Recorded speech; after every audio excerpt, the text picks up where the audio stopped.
अगर हम 30 दिन में अपना पैसा 100 गुना कर लेते हैं तो वो ईयरली रिटर्न के अकॉर्डिंग कुछ इतने % बनता है जो हम जैसे लोगों को शायद बोलने में भी बहुत डिफिकल्टी हो। बहुत से लोग बोलेंगे कि 100 गुना पैसा पूरी जिंदगी में नहीं बनता, 30 दिन में तो ये इम्पॉसिबल है। ओके, तो एक इंसान इसे एक्चुअल में कर चुके हैं और इनका नाम है बिल एकमैन, जो कि बहुत ही फेमस हेज फंड मैनेजर है। इन्हें कोरोना के टाइम में पता था कि जैसे चाइना में लॉकडाउन लगा है वैसे ही अमेरिका में भी लॉकडाउन लगेगा, जिसकी वजह से इकोनॉमी हिट होगी और मार्केट डाउन होगी, और इसीलिए इन्होंने क्रेडिट डिफॉल्ट स्वैप्स खरीद लिए। इस कॉन्सेप्ट को हम कुछ इस तरीके से समझ सकते हैं कि अगर हम हर साल कार की इंश्योरेंस लेते हैं 8,000 रुपए पे करके, तो अगर उस साल कार में भारी नुकसान होता है लेट से 60,000 रुपए का, तो वो पैसे इंश्योरेंस कंपनी देगी, यानी इनडायरेक्टली हमें फायदा हो जाएगा। और अगर कार को कुछ नहीं होता तो वो इंश्योरेंस के 8,000 रुपए इंश्योरेंस कंपनी को जाएंगे। तो मिस्टर एकमैन ने भी कुछ इस तरीके की इंश्योरेंस ली थी कि अगर मार्केट डाउन हुई तो इन्हें इनके इंश्योरेंस के पैसे मिल जाएंगे, और अगर नहीं हुई तो इनके पैसे डूब जाएंगे। और इनकी प्रेडिक्शन ठीक हुई और इन्होंने $27 मिलियन को $2.7 बिलियन में कन्वर्ट कर दिया, यानी उसे 100 गुना कर दिया।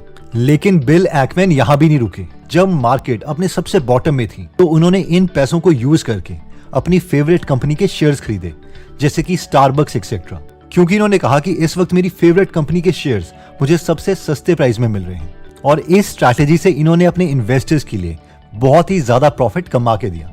अब जैसे हमने कुछ लास्ट वीक में आपको फेसबुक, गूगल और टेस्ला की फ्री शेयर्स पाने का तरीका बताया था, इस वीडियो में हम आपको बताएंगे कि आपको कैसे फ्री एप्पल के शेयर्स मिल सकते हैं, जिसके बारे में हम आगे बात करेंगे।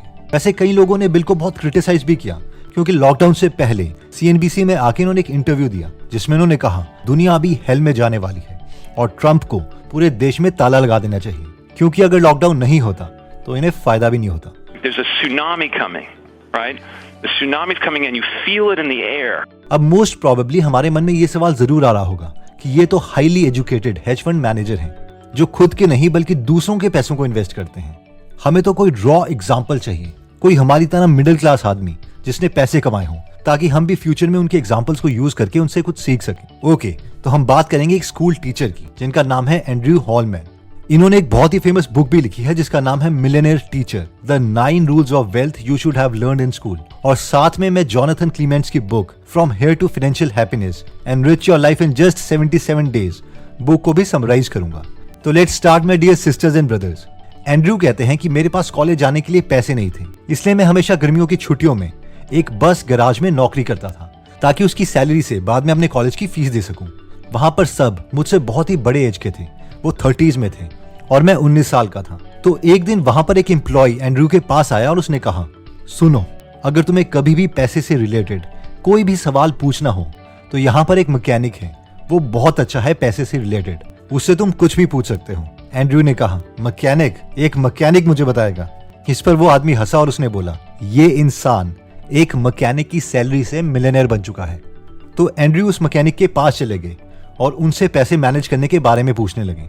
इस पर उस मैकेनिक ने एंड्रयू को कहा कि तुम अभी 19 साल के हो और एक स्कूल टीचर बनना चाहते हो। मैं जानता हूं कि स्कूल टीचर ज्यादा पैसे नहीं कमाते, इसलिए पैसों से काम करवाना तुम्हें सीखना पड़ेगा। और इसके बाद उस मैकेनिक ने एंड्रयू को कंपाउंडिंग की ताकत बताई कि कैसे अगर वो छोटी उम्र में इन्वेस्टिंग करना स्टार्ट कर देते हैं तो वो बहुत जल्दी अमीर बन सकते हैं। एंड्रयू कहते हैं कि कंपाउंडिंग मैं जानता था, लेकिन जब ये मैकेनिक अपनी इन्वेस्टमेंट शीट मुझे उठा के दिखा रहा था तब मैं एक्चुअल में समझा कि स्कूल में सीखे कंपाउंडिंग के कॉन्सेप्ट्स को हम रियल लाइफ में कैसे अप्लाई कर सकते हैं। उस मैकेनिक ने कहा कि इसी मंथ से हर महीने 4,000 रुपए इन्वेस्ट करना स्टार्ट कर दो। इस पर एंड्रयू ने कहा, मैं अभी 19 साल का हूँ, मैं कहाँ से 4,000 रुपए लेके आऊंगा। तो इस पर उस मैकेनिक ने कहा कि अगर मैं तुम्हें रोज एक कॉफी पीने को बोलूं तो क्या तुम इतने पैसे जुटा सकते हो कि एक कॉफी पी लो? एंड्रयू ने कहा, हाँ। इस पर वो मैकेनिक बोला, तो फिर तू हर महीने इन्वेस्ट भी कर सकता है। लॉन्ग स्टोरी शॉर्ट, एंड्रयू बोलते हैं कि मैं बहुत फॉर्चुनेट हूं कि मैंने उस मैकेनिक के कहने पर 19 साल की एज में इन्वेस्टिंग करना स्टार्ट कर दिया था, और इसीलिए एक स्कूल टीचर की सैलरी में भी अर्ली एज में मैं मिलियनेयर बन गया। तो जो लेसन्स उन्होंने अपनी लाइफ में इंप्लीमेंट किए थे उनमें से कुछ लेसन्स हम भी सीख लेते हैं। तो जो लेसन्स उन्होंने अपनी लाइफ में इंप्लीमेंट किए थे उनमें लेसन नंबर 1 आता है कि in long run share price will follow it's earnings. ये कॉन्सेप्ट कहता है कि लंबे समय में कंपनी के शेयर का प्राइस उसकी अर्निंग्स की तरह ही मूव करेगा। यानी अगर कंपनी अच्छा परफॉर्म कर रही है, यानी उसकी अर्निंग्स ग्रो कर रही है, तो उसका शेयर प्राइस भी ऑलमोस्ट उसी पैटर्न में ग्रो करेगा। और अगर कंपनी की अर्निंग्स कम हो रही है तो उसका शेयर प्राइस भी लंबे समय में कम ही होगा। इसलिए जिस भी कंपनी में हम पैसे इन्वेस्ट करते हैं हमें खुद से ये सवाल पूछना है कि आने वाले सालों में ये अर्न कैसे कर सकती है। अगर हमें लगता है कि लंबे समय में स्टारबक्स या टेस्ला या कोई और कंपनी ज्यादा पैसे कमाएगी तो उसके शेयर का प्राइस भी ज्यादा ही होगा। इन कॉन्सेप्ट से रिलेटेड पीटर लिंच ने अपनी book one up on the wall street पर एक पूरा चैप्टर लिखा है जिसका नाम है अर्निंग्स अर्निंग्स अर्निंग्स। ये एक चार्ट है जो हमें बताता है कि किस तरीके से अर्निंग्स और कंपनी का प्राइस सेम ही ट्रेजेक्टरी फॉलो करता है। अब आप बोलेंगे कि ये तो यूएस का चार्ट है, इंडिया का चार्ट दिखाओ। तो इससे पहले कि हम इंडिया का डेटा देखें, एज एन इन्वेस्टर हमें अपना माइंड ओपन रखना चाहिए कि अगर किसी भी देश में हमें हाई ग्रोइंग कंपनी मिलती है तो हम उसमें इन्वेस्ट कर सकते हैं। फॉर एग्जाम्पल, मैंने देखा है कि यूएस में लोगों को स्केलिंग बहुत अच्छे ढंग से आती है, यानी वो कंपनी को बहुत जल्दी ग्रो कर लेते हैं, जैसे कि Amazon, टेस्ला, एप्पल एक्सेट्रा। अच्छा, आप ये बताइए कि आप ये वीडियो किस एप्लीकेशन पर देख रहे हैं? YouTube, right? और मोस्ट प्रोबेबली आपके फोन में या तो iOS है या एंड्रॉयड। शॉपिंग हम करते हैं Amazon से, मूवीज देखते हैं Netflix पर। जब डेली हम इन कंपनी के प्रोडक्ट्स और सर्विसेज यूज कर रहे हैं तो इन कंपनीज के फाउंडर से इंस्पायर होके तो हम इन कंपनीज में इन्वेस्ट भी कर सकते हैं। अभी हम इंडिया में टेस्ला कार ओन नहीं कर सकते, लेकिन टेस्ला के शेयर जरूर खरीद सकते हैं। आई नो आप बोलेंगे कि यूएस स्टॉक में इन्वेस्ट करने के लिए तो हमें बहुत ज्यादा चार्जेस और कमीशन देनी पड़ेंगी और इसके स्टॉक्स एक्सपेंसिव भी हैं। एक एक स्टॉक हजारों डॉलर्स का है। तो इसके लिए हम IND मनी ऐप यूज कर सकते हैं, जो कि इस वीडियो में हमारे पार्टनर भी हैं। देखिए, अगर हम IND मनी ऐप यूज करते हैं यूएस स्टॉक में इन्वेस्ट करने के लिए, तो क्या आपको पता है कि IND मनी से हम यूएस स्टॉक के फ्रैक्शन शेयर भी बाय कर सकते हैं, मतलब एक स्टॉक का एक छोटा सा टुकड़ा। और IND मनी में कोई अकाउंट ओपनिंग फीस नहीं है, 0 कमीशन है और 0 ब्रोकरेज फीस है, ताकि हम एक स्मॉल अमाउंट भी अपनी फेवरेट यूएस कंपनी में इन्वेस्ट कर सकें। इस टाइम पर यूएस स्टॉक में करेक्शन हो रही है और ये टाइम बेस्ट है अपनी फेवरेट यूएस कंपनी में इन्वेस्ट करने के लिए।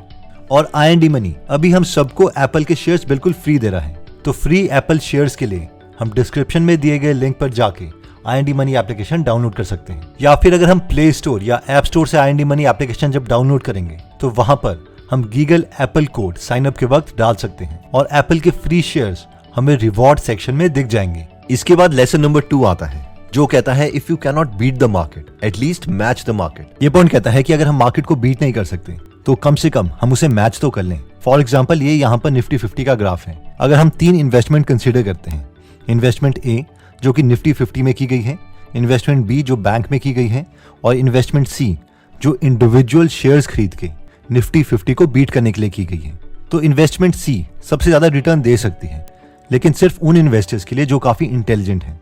इन्वेस्टमेंट B इन्वेस्टमेंट A से थोड़ा कम रिटर्न देगी और इन्वेस्टमेंट C यहाँ पर उसका ग्राफ नीचे होगा जो कि बैंक रेट है। तो कम से कम हम इन्वेस्टमेंट B बिना कोई ज्यादा मेहनत किए उसका रिटर्न अचीव कर सकते हैं। अब हम में से बहुत से लोग सोच रहे होंगे कि वो कैसे होगा। Again old boring index funds. बहुत से लोगों को लगता है कि इंडेक्स फंड बहुत ही बोरिंग है। इसके 2 रीजंस हैं, क्योंकि इसमें लंबे समय तक हमें पैसे डालते रहने पड़ते हैं, और सेकंड रीजन ये है कि हम कभी अपने फ्रेंड को ब्रैग नहीं कर सकते, उन्हें शो ऑफ नहीं कर सकते कि किस कंपनी के शेयर्स हमने लिए हैं। तो हम में से जो लोग शो ऑफ नहीं करना चाहते या ज्यादा टाइम इन्वेस्ट नहीं कर सकते कंपनी के एनुअल रिपोर्ट्स पढ़ने में, तो हम इंडेक्स फंड में पैसे इन्वेस्ट कर सकते हैं, जैसे कि निफ्टी 50। जहां तक मेरी नॉलेज है, इंडेक्स फंड में 3 ही मूव्स हैं। पहला कि हम 10 से 20 साल तक हर महीने कंटिन्यूअस पैसे डालते रहें, ताकि हम तब भी इन्वेस्ट कर रहे हो जब मार्केट ओवर प्राइस्ड हो, जैसे कि आजकल, और तब भी इन्वेस्ट कर रहे हो जब मार्केट अंडर प्राइस्ड हो, जैसे कि कोरोना के टाइम में या 2008 के क्राइसिस के टाइम में। अब इससे हमें एवरेज रिटर्न मिल जाता है, जो कि लंबे समय में बैंक से ज्यादा का रिटर्न तो होगा ही। मूव नंबर 2 ये है कि हम देखें कि जब मार्केट सस्ती हो रही है यानी अंडर प्राइस्ड है, उस वक्त पर हम सिप का अमाउंट थोड़ा इंक्रीज कर दें, या उस वक्त पर हम इंडेक्स फंड में थोड़ा लमसम अमाउंट भी ऐड करते रहें। मार्केट सस्ती है या महंगी है, इससे रिलेटेड डिटेल्ड वीडियो हम ऊपर कार्ड में देख सकते हैं। मूव नंबर 3 ये है कि हम FD में पैसे जोड़ते रहें, और जब मार्केट अंडर प्राइस्ड हो यानी डेटा बहुत क्लियर हो तो मार्केट में हम इन्वेस्ट कर सकते हैं, और जब मार्केट ओवर प्राइस्ड हो तो दोबारा से पैसे निकालकर FD में डाल सकते हैं। अब हम ये नहीं बता सकते कि मार्केट ओवर प्राइस्ड या अंडर प्राइस्ड कब होगी, लेकिन जब होगी तो एटलीस्ट हम आइडेंटिफाई उसे कर लें। लेसन नंबर 3 कहता है कि spend like you want to grow rich. Andrew कहते हैं कि 2004 में मैं सिंगापुर में था और वहां पर मैं एक अमेरिकन स्टूडेंट को पढ़ाता था। उसकी माँ अपने बेटे को मेरे पास 2 करोड़ की गाड़ी में छोड़ने आती थी। उनकी हर बार कोई ना कोई वेकेशंस चली होती थी और वो बहुत ही बड़े बंगले में रहते थे। एक दिन वो एंड्रयू के पास आए और उन्होंने अपने बेटे की ट्यूशन फीस के लिए एंड्रयू को चेक काट के दिया। उस चेक पर अमाउंट लिखा था 10,000 रुपीज। उसके बाद एंड्रयू बैंक में गए अपने चेक को कैश करवाने के लिए, और वो चेक बाउंस हो गया, यानी उस अकाउंट में पैसे थे ही नहीं। अब ऑब्वियसली ये किसी के साथ भी हो सकता था, लेकिन एंड्रयू ने काफी रिसर्च करी तो उन्हें पता चला कि ये लोग सैलरी तो अच्छी लेते हैं, लेकिन जैसे ही पैसे बैंक में आ जाते हैं ये उसे खर्च कर लेते हैं। एंड्रयू ने रियलाइज किया कि मैक्सिमम लोग जो सड़कों पर महंगी गाड़ियां लेके घूमते हैं ये लोग अमीर नहीं होते, बल्कि हाई पेइंग सैलरी वाले लोग होते हैं। और अगर हम अभी इनके एसेट्स में से इनकी लायबिलिटीज को माइनस कर दें तो ये नंबर शायद नेगेटिव भी आ जाए। फाइनेंशियल इंडिपेंडेंस को लोग बहुत ज्यादा वेल्थ से कंफ्यूज कर देते हैं। इसे समझने के लिए हम एक एग्जांपल लेते हैं। लेट्स से कि आपका कोई भाई या बहन है और आज आपको 1 घंटे के बाद फोन आता है कि उन्हें कोई खतरनाक बीमारी है और शायद वो 1 साल से ज्यादा नहीं जी पाएंगे। अब आप अपना पूरा अगला साल उन्हीं के साथ गुजारना चाहते हैं, बट प्रॉब्लम यह है कि वो आपसे 500 किलोमीटर की दूरी पर है। तो अगर आप उनके साथ 1 साल तक रह सकते हो, अपने करंट काम को छोड़ के जस्ट इवन सर्वाइव भी कर सकते हो, तो पॉला पंत के अकॉर्डिंग तो एक्चुअल में यही फाइनेंशियल फ्रीडम है। क्योंकि इस पर्टिकुलर केस में हमें इतना पैसा नहीं चाहिए कि हम किसी महंगे 5 स्टार रेस्टोरेंट में डिनर कर रहे हो या एप्पल के शोरूम में जाके वहां पर नए मैक्स या आईपैड्स ले रहे हो। फाइनेंशियल फ्रीडम का मतलब है कि हमारे पास इतना पैसा है कि हम साल 2 साल तक एक मिनिमम लाइफस्टाइल अफोर्ड कर सकें। तो एंड्रयू के अकॉर्डिंग पहले फाइनेंशियल फ्रीडम पाने के लिए हमें जितना हो सके पैसे सेव करके उन्हें इन्वेस्ट करने की कोशिश करनी चाहिए। एंड्रयू जब खुद सेविंग मोड में थे तो वो बहुत सेविंग करते थे। एक बार तो ठंड की रात थी और उनके डैड उनसे मिलने आए और उन्होंने हीटर जलाने के लिए मना कर दिया। अब ये वैसे मेरे अकॉर्डिंग बहुत ही ज्यादा हो गया, but anyways everyone has their own stories. Lesson number 4 कहता है कि stay away from Ponzi schemes. Andrew बोलते हैं कि जब हम खुद इन्वेस्टमेंट करते हैं तो एक रिस्क हमेशा रहता है, और वो रिस्क ये है कि हमें बहुत से लोग बेवकूफ बनाने में बैठे होते हैं। एक बार एंड्रयू के साथ भी कुछ ऐसा ही हुआ। उनका एक फ्रेंड एक कंपनी में इन्वेस्ट कर रहा था जिसका नाम था इंस्टा कैश लोन्स। इस कंपनी का दावा था कि वो हर साल 54% का इंटरेस्ट देंगे। एंड्रयू बोलते हैं कि अगर कोई बॉन्ड 6% के बजाय 8.5% भी दे देता था तो भी मुझे शक होने लगता था, और ये तो 54% का दावा कर रहे थे। एक्चुअली एंड्रयू के दोस्त ने 1 लाख रुपए उसमें इन्वेस्ट किए थे और पहले साल उन्हें 54% का रिटर्न भी आया, यानी उन्हें 54,000 रुपीज भी मिले। उन्हें पता था कि अगर अभी कंपनी भाग जाती है तो उनके दोस्त को 1 लाख माइनस 54,000 यानी 46,000 रुपीज का नुकसान हो जाएगा। पर हद तब हो गई जब 3 या 4 साल तक उसके फ्रेंड को 54% ही मिलता रहा। एंड्रयू ने सोचा कि इस हिसाब से तो उसका दोस्त बहुत ही जल्दी फाइनेंशियली फ्री हो जाएगा। एंड्रयू उस कंपनी के ओनर के पास चले गए उनका प्लान सुनने के लिए। उस कंपनी के ओनर ने उन्हें बताया कि देखो, एक्चुअली जिन लोगों को लोन चाहिए होता है और जिनके पास पैसे नहीं होते तो मैं उन्हें ये लोन दे देता हूँ। अगर उनके पास कोई कार है, कार अपने नाम पर करवा लेता हूँ, लेकिन वो कार लेके जा सकते हैं। जब वो लोन वापस कर देते हैं एक अच्छे खासे इंटरेस्ट के साथ, तो वो कार के कागज ले जा सकते हैं। अगर वो कार लेके भागने की कोशिश करेंगे तो भी उनकी टीम उन्हें ढूंढ लेती है।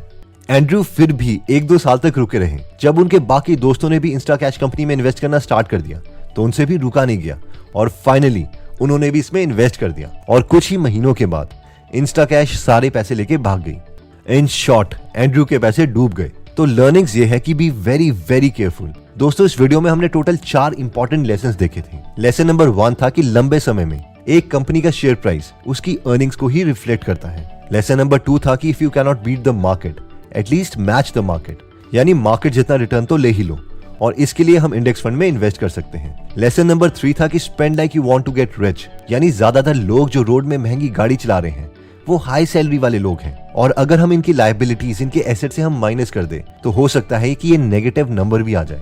इसीलिए हमें असली अमीर की तरह एक्ट करना चाहिए जो अपने पैसे बहुत ही सोच समझ कर खर्चते हैं। फाइनली लेसन नंबर 4 है कि स्टे अवे फ्रॉम ठग्स। इसमें हमने एंड्रयू की कहानी देखी थी कि सब कुछ पता होने के बावजूद उन्होंने कुछ सालों के बाद एक फ्रॉड कंपनी में इन्वेस्ट कर ही दिया।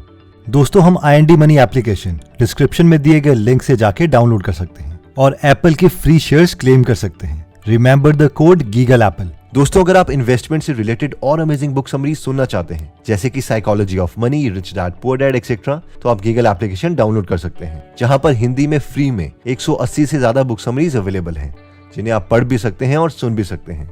ये एप्लीकेशन दोनों iOS और एंड्रॉइड में अवेलेबल है। अगर आप नॉलेज में इंटरेस्टेड हैं तो इसका लिंक हम डिस्क्रिप्शन और फर्स्ट कमेंट में दे देंगे। एनीवेज दोस्तों, अगर आप ऐसी नॉलेजेबल वीडियोस मिस नहीं करना चाहते तो सब्सक्राइब करने के बाद बेल का बटन दबाना मत भूलिएगा। आप कमेंट करके ये भी बता सकते हैं कि आप नेक्स्ट वीडियो किस टॉपिक पर चाहते हैं। जल्दी हम आपसे दोबारा मिलेंगे। जय हिंद।